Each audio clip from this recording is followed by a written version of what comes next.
last year I wasn't planning to say anything, but having Phil, I felt a bit guilty and had to do some work.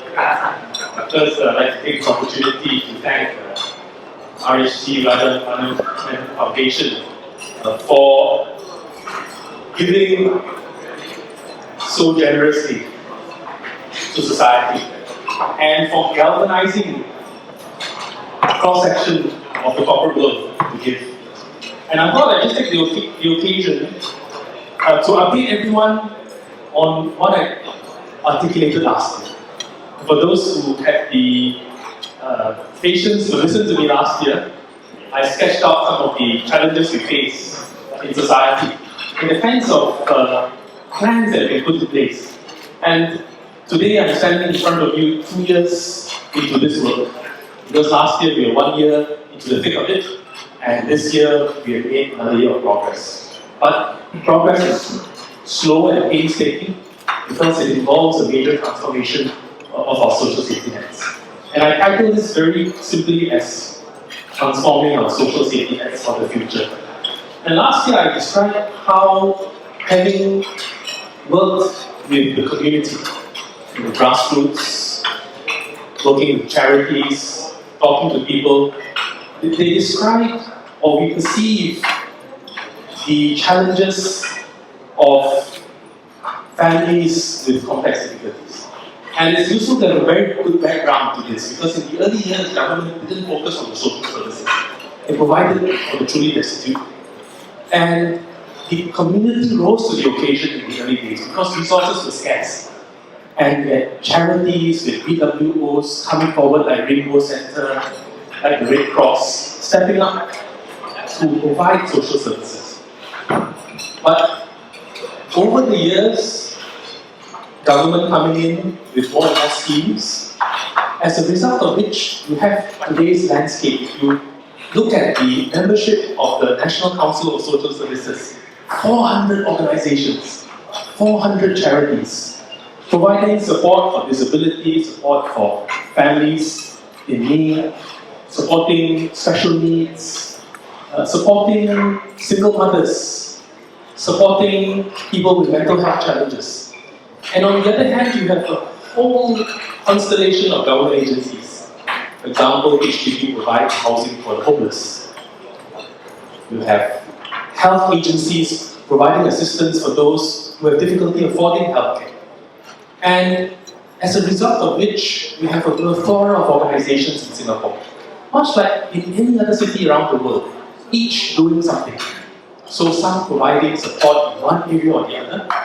But looks good on the surface, many charities, but they will all tell us that, hey, actually, if you put yourselves in the shoes of the clients that we serve, it is very painful. Because if you are a family with complex difficulties, you're not going to be a family that only has disability challenges. If you have a person with disability in the family, you yourself face financial issues, you face housing issues, and actually the solution to the difficulties that these families face needs to be an integrated one. And so last year I sketched out a bit of what we're doing, which is to integrate the work that we do across the plethora of agencies and charities.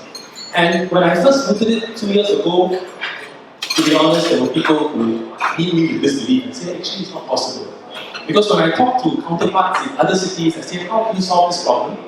Some of them tell me, actually, please don't look to us for solutions because we have federal government agencies, we have state agencies, and we have municipal authorities. So actually, they don't have a solution.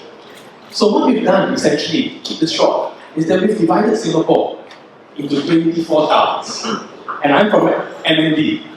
MND designs our towns based on a whole.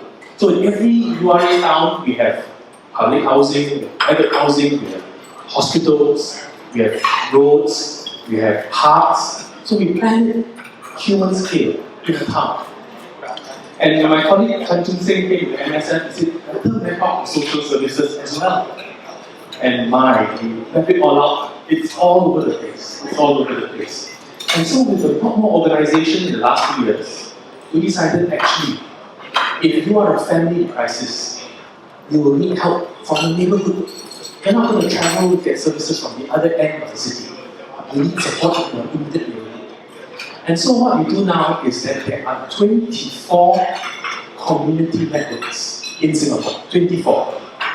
And each of these 24 networks, we organize a get-together. Just like this, get-together. Sometimes I need a hall twice the size. Because when I call the partners from one town, I can get 100 over organizations. Charities, family service centers, schools, temples, churches, mosques.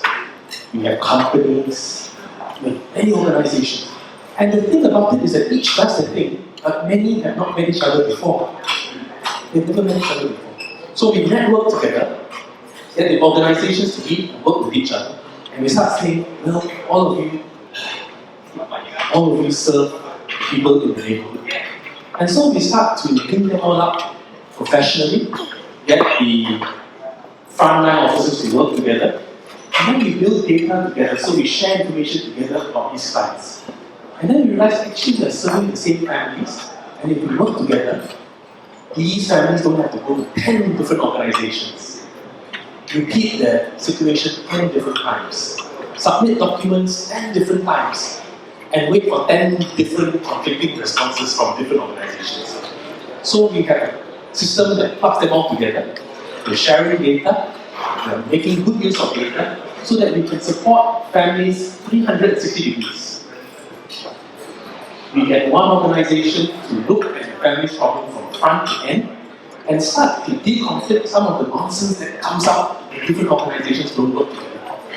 And actually, this is extremely simple to achieve, but very difficult to make happen. Because every organization wants to do their own thing. But we come together, serve the clients holistically, and what you see is actually a much better use of resources and a much better outcome for these families. So this is work in progress, it's painstaking, but we're getting many organizations into play. Now that's the frontline service point of view. All of you here are from the giving community. You are donating your resources, you're giving your time, you're giving your expertise. And Mr. Rajan asked me, what can charities and foundations give? How can we give more impactfully? And in fact, I meet many chambers of commerce. I meet many corporate captains who say, Mr. Lee, surely the government can do better. We are giving, but we're not sure whether our giving is impactful. Because many people have seen, for example, I'll give you an example. In one rental block, rental block is where families with no homes get housing. And these are families with the most complex of challenges. But some of these families, you visit them, they say, Mr. Lee, I get 10 bags of rice every month.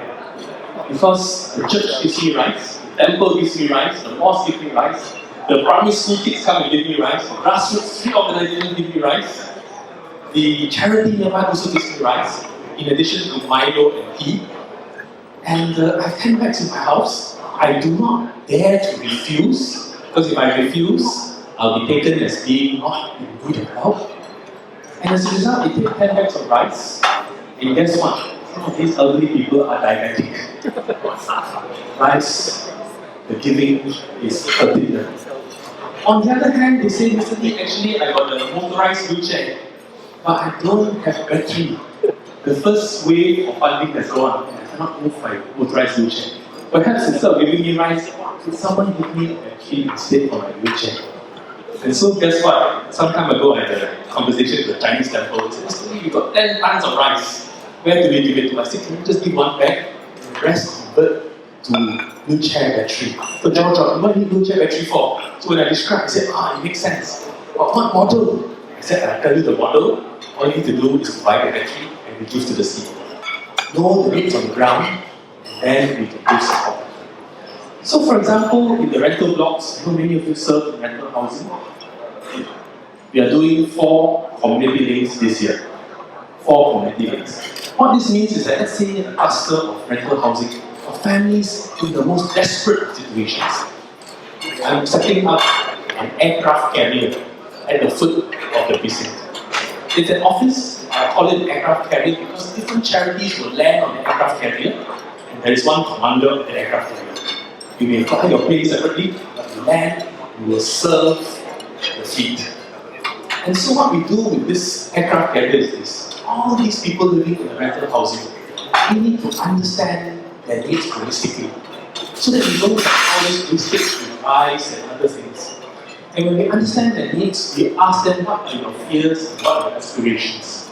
And once we know what they desire to achieve for themselves and their children, we will get all the organizations, HT, CPF, police, the social services, Red Cross, the charities, the corporates, and we give impactfully in partnership with these families until they face a future that they can look forward to. So this is what a community living is, and it's a microcosm of the kind of integrated living that we want to do.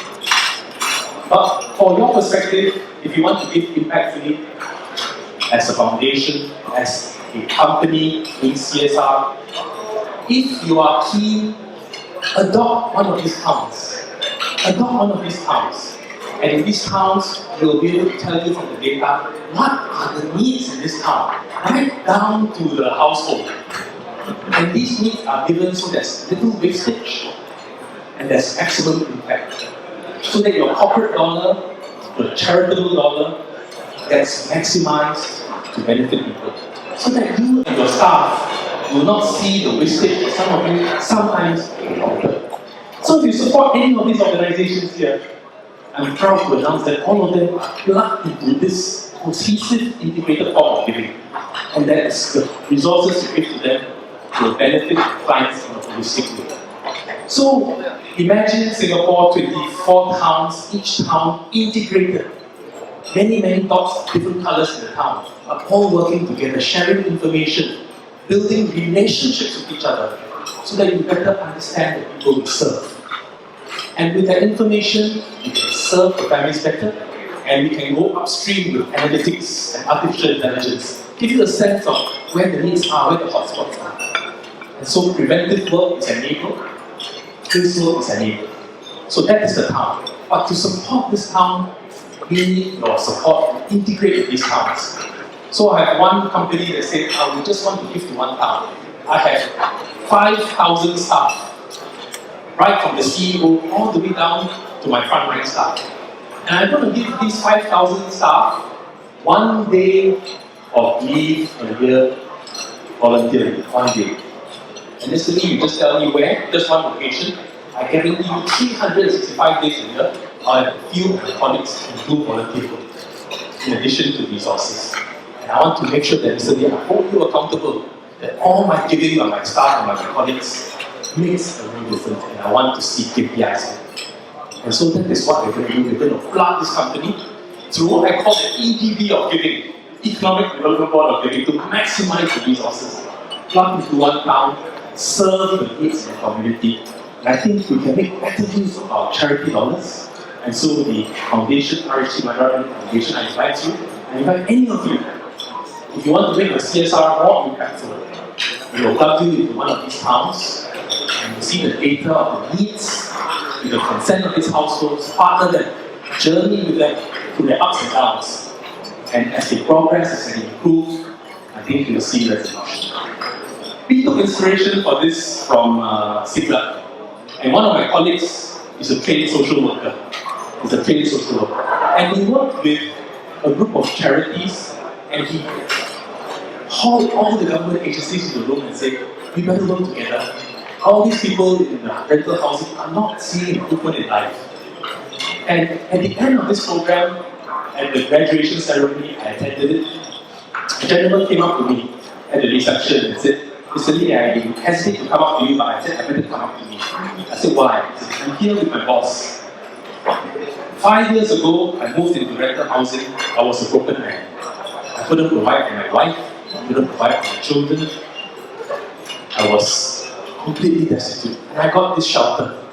But along came this integrated group of social workers and government agencies and worked through my problems.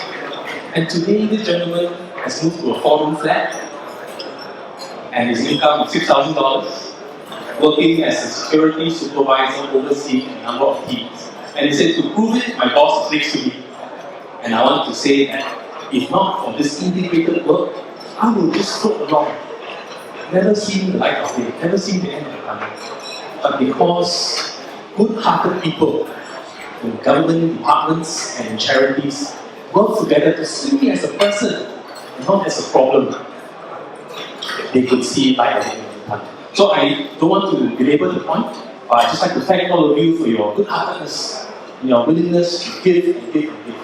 But our commitment to you is that when we are able to complete this mission of transforming our social safety nets, it will be one in which people who are in the valleys of life today, because of problems that anchor them down to the bottom, we work systematically with them, envision a future for them, work together with them, and partners who wish to give all the goodness of your heart. Our assurance to you is that these resources will be used effectively, meaningfully, and that will see social profit all across Singapore. So with that, thank you and good evening.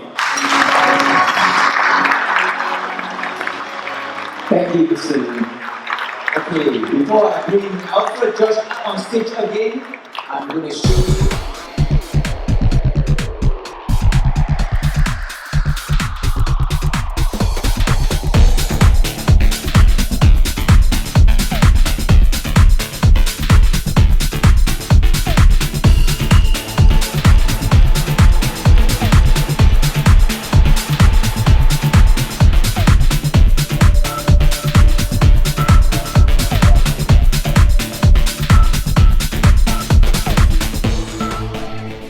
Give it!